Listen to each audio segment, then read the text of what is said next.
Tushunishingiz uchun bu 4 yoshli bolakay va tasavvur qiling, u bog'chaga emas, maktabga borsa. Bu bola esa 7 yoshda. Va tasavvur qiling, u alifbe o'rniga Imom Buxoriyning hadislarini o'qisa, nafaqat o'qisa, 6000 hadisni yoddan bilsa. Navoiyning bolalik sifatlari aynan shunday bo'lgan. Nechta she'rni yoddan bilasiz? 6tacha. Sizchi? 7ta, 8ta.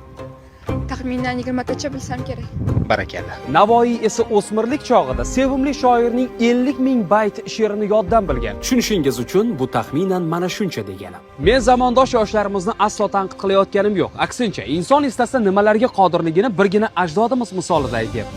Navoiy o'z hisobidan 300 dan ortiq inshootni xalq manfaati uchun qurdirgan. Masalan, 40 ta robot. Tushunishingiz uchun bizni zamonga moslashtirganda avtomobilga yoqilg'i quyish shoxobchasi, mehmonxona, do'kon, yuvinish xonasi. Bularning hammasi bir bo'lib bitta robot degani. Va tasavvur qilyapsizmi? Shunaqadan 40 ta qurdirganlar. 17 ta masjid, 9 ta ko'prik va boshqalar. Navoiy ko'chasi, Navoiy metro bekati, Navoiy kutubxonasi, Navoiy teatri. Navoiy tug'ilib, yashab, ijod etgan o'lkasidagina emas, butun yer sharida ulug'langanidan xabardormiz. Biroq bu qadr-qimmat koinotgacha yetib borganini bilarmidingiz? 2009-yilda Merkuriydagi bir krater uning sharafiga Navoiy deb nomlangan. Bu esa ajdodimizning shuhrati yer sayyorasidan tashqariga ham yetib borganini ko'rsatadi. Sizchi, Navoiy haqida yana nimalarni bilasiz?